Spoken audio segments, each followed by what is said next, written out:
Hello नमस्कार, मी प्रतीक्षा आणि आपणा सर्वांचे या ब्लॉगमध्ये मी खूप स्वागत करते. बऱ्याच दिवसानंतर पुण्यानंतर हा ब्लॉग गावाकडचा आहे, कारण मी माझ्या घरी आलेली आहे. वैष्णोदेवीचं लग्न आहे आणि म्हणूनच पुण्यावरून मी 2-3 दिवस झाले घरी आली आहे.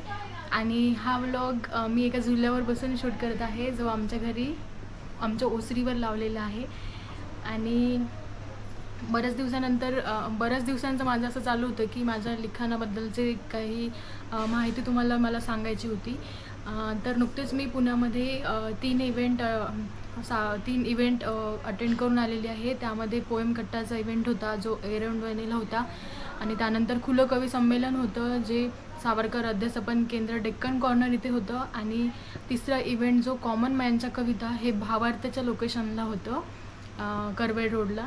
तर हे तिन्ही सादरीकरण अतिशय चांगलं झालेलं आहे. आणि 6 महिन्याच्या गॅपनंतर मी कविता सादर केली, त्यामुळे थोडंफार चुकाही माझ्याकडून झाल्या आहेत. तर मी हळूहळू त्यातून शिकत आहे. खुलं कवी संमेलनचा जो माझा व्हिडिओ होता, त्याला अतिशय चांगला रिस्पॉन्स भेटलेला आहे. मी शॉर्ट्सद्वारे ती कविता सादरीकरणाची टाकली होती, तिच्या हक्काचं घर नावाची. तर त्याला जवळपास 1,500 प्लेज आलेले आहेत आणि ऑडियन्सचा रिस्पॉन्स चांगला भेटलेला आहे, त्यामुळे एक छान वाटलं. आणि भावार्थमध्ये जी कॉमन मॅनच्या कविता, त्यामध्ये मी सेटलमेंट नावाचं भूत ही कविता सादर केली होती. तर हा व्हिडिओ अजून मी अपलोड केलेला नाही आहे, पण लवकरच तोही व्हिडिओ अपलोड करेल. आणि पोएम कट्टाचा व्हिडिओ माझ्याकडे अजून नाही आलेला आहे, कारण त्यांनी अजून मला दिलेले नाही आहे. तो जेव्हा केव्हा माझ्याकडे येईल तेव्हा मी तो नक्कीच टाकेल. पण त्याचाही सादरीकरणाचाही एक फोटो मी त्यावर अपलोड केला. आणि त्यावर एक कवितेची छोटीशी ओळ जी सहज सुचली होती की कवितेने एक दिवस एक अशी ओळख द्यावी की त्यापुढे कुठल्याच ओळखीची गरज न भासावी. यालासुद्धा छान रिस्पॉन्स आलेला आहे, बघून खूप छान वाटलं. आणि माझा लिखाणाचा प्रवास चालूच आहे. आणि नुकतंच मी ब्लॉगिंगलाही सुरुवात केलेली आहे, जे की मला आपणा सर्वांपर्यंत पोहोचवायचं होतं. ह्या मागचं एक वेगळं कारण तेच होतं की ब्लॉगिंगला सुरुवात केलेली आहे. आणि नुकतंच 3 छोट्या स्टोरीज मी त्यावर टाकलेल्या आहेत. पहिली स्टोरीज आहे स्ट्रेंजर्स टू सोलमेट, आणि दुसरी आहे 2 कटिंग, आणि तिसरी ती फुलराणी, एका प्रेमाची गोष्ट. खूप सुंदर स्टोरीज आहेत, ज्या छोट्याच आहेत, 4 मिनटाच्या किंवा 5 मिनटाच्या आहेत. पण एक वेगळी थीम, एक वेगळं म्हणजे नायक नायिका, हे सगळं काही एका वेगळ्या रूपात मी आपल्या सर्वांसमोर मांडलेलं आहे. तर जर तुम्ही ऑफिसमधून येताना किंवा जाताना किंवा तुम्हाला जेव्हा वेळ असेल विकेंडला वगैरे, तर तुम्हाला तुम्ही वाचू शकता. नुकतंच मी आता एक पुस्तक वाचण्यास घेतलं आहे. पुस्तकाचं नाव आहे द्रौपदीच्या नजरेतून महाभारत, जे की चित्रा बॅनर्जी यांनी लिहिलेले आहे. माझी बहीण संपदा हिच्याकडे हे पुस्तक होतं, आणि बऱ्याच दिवसांच्या गॅपनंतर मी हे पुस्तक वाचायला घेतलं. आणि या पुस्तकातून द्रौपदीचं जे भावना आहेत, तिचा जो प्रवास आहे या महाभारतातला, जो काही म्हणजे एक स्त्री म्हणून जो कधी मांडलं गेलेलं नाही, तर त्याचं सगळ्याचं वर्णन यामध्ये केलेलं आहे. आणि जे पात्र आपल्या ओळखीचे नाही आहेत, त्याचंही वर्णन याच्यात केलेलं आहे. तर हे कथानक अतिशय सुंदर, आणि प्रत्येक प्रसंग हा असा वर्णन केलेला आहे की जो वाचताना आपण त्यामध्ये इन्वॉल्व होतो. आणि मी नुकतंच त्याचे 166 पेज वाचलेले आहेत. आणि प्रत्येक भागामध्ये काही ना काहीतरी वेगळं, विविध पण कौरव पांडवांच्या युद्धातलं जे जे काही घडलेलं आहे ते साऱ्यांचं वर्णन केलेलं आहे. तर माझं वाचन चालूच आहे पुस्तकाचं. आणि प्रतिलिपी मराठीवरच्या ज्या माझ्या 5 प्रीमियम स्टोरीज आहेत, त्यामध्ये आणखी एक स्टोरी ॲड झालेली आहे, ती म्हणजे राधारंगची, जी मी सुपर लेखक 9 या स्पर्धेसाठी लिहिलेली होती. सुपर लेखक 9 ही भारतातली सर्वात मोठी लेखन स्पर्धा आहे, जी प्रतिलिपी कंडक्ट करते, आणि ज्यामध्ये हजारो लेखक पार्टिसिपेट करतात. तर यामध्ये एक अट अशी होती की 100+ एपिसोड लिहिणाऱ्या लेखकांसाठी काही विशेष त्यांनी बक्षिसे किंवा ते कथामालिका प्रमोट करणं फेसबुकवर, यूट्यूबवर. तर आणि त्याचे एक विशेष स्पॉटलाईट सोशल मीडियावर येणार होते. तर मी तो प्रयत्न केला, आणि कथामालिका 104 भागांची लिहिलेली आहेत. बघू आता रिझल्ट काय येतो. तर लेखनाचा प्रवास हा चालूच आहे. अजून नवीन कथामालिकाही मी लिहिणारच आहे, पण सध्या माझ्या घरी कार्यक्रम लग्न असल्यामुळे मी मोठी कथामालिका लिहायला नाही घेतली. पण ब्लॉगिंगद्वारे मी छोट्या छोट्या कथामालिका लिहित आहे. त्यामुळे एक एक नवीन नवीन पात्र, एक एक नवीन नवीन विषय हाताळण्याचा प्रयत्न करीत आहे. आणि शॉर्ट्समध्ये डेली मी छोट्या चारोळ्या, कविता ज्या मला सहज सुचतात किंवा आठवणीत येतात तर त्या मी टाकत असते आणि त्यांनाही बऱ्यापैकी रिस्पॉन्स चांगला येतो आहे. आणि पुण्याला पावसाळ्यामध्ये जे कवी संमेलन होतात किंवा ओपन माईकचे इव्हेंट होतात त्यांनाही मी आता पुढे जाणार आहे, अटेंड करणार आहे, ज्यामुळे माझं सादरीकरण आणि जो कवितेचा आणखीन नवीन नवीन गोष्टी मला शिकायला मिळतील तर तो प्रवासही अजून चालूच राहणार आहे.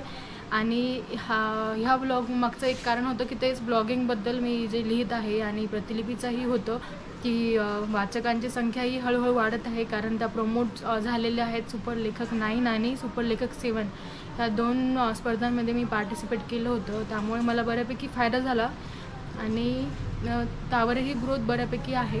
तर मी या डिस्क्रिप्शन बॉक्समध्ये दोन्हीचं लिंक देते. त्या लिंक तुम्ही वर जाऊन एकदा प्रोफाईल बघू शकता आणि तिथे जाऊन तुम्हाला वाचण्यासही मिळेल. जे तुम्हाला जेव्हा केव्हा वेळ असेल, विकेंडला वगैरे कधी निवांत वेळ भेटलं तर गाणे ऐकत तुम्ही ह्या कथामालिका वाचू शकतात. तुम्हाला छान वाटेल. तेवढाच विरंगुळा आणि तेवढाच कामाच्या ताणातून यातून तुम्हाला एक थोडासा वेळ काढता येईल. तर अशा प्रकारचं सगळं काही शेड्यूल आहे. आणि नुकतंच माझ्या घरी आता लग्न आहे मे महिन्यात, तर त्यामुळे थोडंसं काहीतरी वेगळा कंटेंट घेऊन येण्याचा मी प्रयत्न करेन. बघू तर सगळं काही कसं होतं ते. तर अशा प्रकारचा माझा एक इच्छा होती की गावाकडे आल्यावर हा व्लॉग शूट करायचा आणि माझं सध्या कसं चालू आहे हे सारं काही मला सांगायचं होतं, कवितेचा वगैरे. आणि एक विशेष गोष्ट म्हणजे की भावार्थाच्या लोकेशनवर मी याआधीही एक इव्हेंट केला होता जिथे मी कविता सादर केली होती, जबाबदारीचं शहाणपण. पण दुर्दैवाने मला तो व्हिडिओ नाही भेटला आणि ज्यांनी तो प्रोग्राम ठेवला त्यांनीही कुठल्याही प्रकारचा मला संपर्क केला नाही. मी जेव्हा त्यांना संपर्क करण्याचा प्रयत्न केला त्यांनी मला तेव्हा रिस्पॉन्स नाही दिला.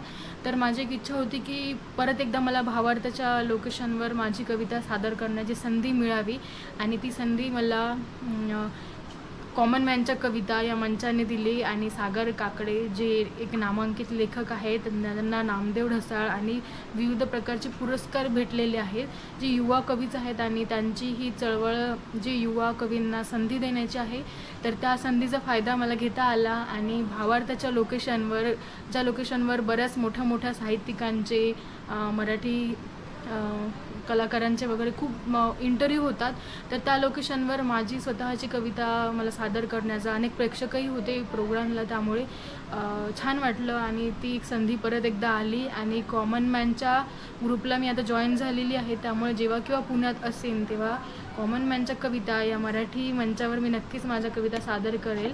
आणि पोएम कट्ट्याचं तर मी ऑलरेडी जॉईन आहे आणि मी माझ्या स्वतःच्याही काही कविता स्वतःही शूट करते घरी वेळ मिळाला तसा, किंवा मग काही शॉर्ट फिल्म्स वगैरे पण माझ्याकडे म्हणजे लिखाण चालूच असतं, त्यामुळे तेही मी स्वतः शूट करते. सध्या 0 बजेटच आहे कारण माझ्या प्रवासाची सुरुवात आहे. त्यामुळे सुरुवात असल्यामुळे शून्यातून विश्व निर्माण करण्याची जो आपण कन्सेप्ट म्हणतो तशा टाईपचं माझंही आहे. तर 2-3 स्टोरीज माझ्या शॉर्ट फिल्मच्या गेलेल्या आहेत. तर आता तिसरी ही स्टोरी ऑन द वे आहे, पण सध्या वेळेअभावी ती नाही मला एक्झिक्यूट करता आलं. पण यानंतर मी नक्कीच प्रयत्न करेन. आपल्या सर्वांचा माझ्या या प्रवासात साथ असणं मला खूप गरजेचं आहे. मी जेव्हा केव्हा माझे सादरीकरणाचे किंवा कवितेचे व्हिडिओ टाकते तेव्हा आपण आपल्या प्रतिक्रियेद्वारे मला कळवू शकता. काही सजेशन्स असतील किंवा कुठे पुण्यामध्ये एखाद्या लोकेशनवर प्रोग्राम असेल जे तुम्हाला माहिती आहे तर तुम्ही मला ते सजेस्ट करू शकता, जेणेकरून मी तिथे जाऊ शकेल की आणखीन माझ्याही अनुभवात भर पडेल आणि नवीन कवींची नवीन एक ओळख होत राहील. आणि हे सारं काही माझ्यासाठी खूप महत्त्वाचं आहे. आणि वाचनाचा प्रवासही माझा चालूच राहील. मी प्रयत्न नक्कीच करेल आणखीन वाचण्याचा, त्यामध्ये आणखीन भर घालण्याचा, शब्दभांडार वाढवण्याचा. तर अशा प्रकारचा एक ओव्हरऑल ब्लॉग आहे. आणि आता विदर्भ उन्हाळा, मे महिन्याचा उन्हाळा म्हणजे हा रखरख आहे. आणि कालच मी कविता एक शॉर्ट टाकला होता 2 ओळींचा की रखरखत्या उन्हात मी तुला शोधतो आहे. जर तुम्ही पाहिला नसेल तर तो शॉर्ट नक्कीच पहा, कारण हा मी या मे महिन्याच्या उन्हाळ्यावरच लिहिलेली एक चारोळी आहे. पण ती 3 टप्प्यात टाकणार आहे. काल का परवा टाकला, काल टाकला आणि आज टाकणार आहे. तर तुम्हाला नक्कीच आवडेल. आणि मे महिन्याचा उन्हाळा तर खूप भयानक आहे आणि सध्या मी घरी आहे, तर इथेही 43 डिग्री टेम्परेचर आहे. तर आपण सर्वांनी उन्हाळ्याची काळजी घ्या, उन्हापासून स्वतःचं रक्षण करा. आणि पुण्यालाही ऊन होतंच, पण विदर्भातलं ऊन हे खूप प्रसिद्ध आहे. तर अशापैकी हा ओव्हरऑल माझा आजचा ब्लॉग करण्यामागचा मोठो होता. मी आशा करते की आपणा सर्वांपर्यंत मला जे काही सांगायचं होतं ते पोहोचलं असेल. तर ह्या प्रवासात आपण माझ्या पाठीशी असेच राहा. आणि 336 सबस्क्रायबर्सचा टप्पा पार झालेला आहे. आपल्या सर्वांची अनमोल साथही मला मिळत आहे, हे बघून खूप छान वाटत आहे. आणि अजून काहीतरी नवीन करण्याचा प्रयत्न मी नक्कीच करेल. आपण सर्वांनी उन्हाळ्याची काळजी घ्या आणि नक्कीच मी एका नवीन वेगळ्या काहीतरी कन्सेप्टसह आपल्याला पुन्हा भेटायला येईलच. तर तोपर्यंत हा ब्लॉग शेवटपर्यंत नक्की बघा आणि कसा वाटला हे आपल्या प्रतिक्रियेद्वारे जरूर कळवा. आणि ब्लॉग आणि प्रतिलिपीची जी लिंक मी टाकणार आहे त्यावर नक्की जाऊन बघा आणि जमल्या स्टोरी नक्कीही वाचा आणि कशा वाटलं हे मला नक्कीच कळवा. काळजी घ्या, उन्हाळ्याची जपा. हा व्लॉग इथेच संपतो आहे. खूप खूप धन्यवाद.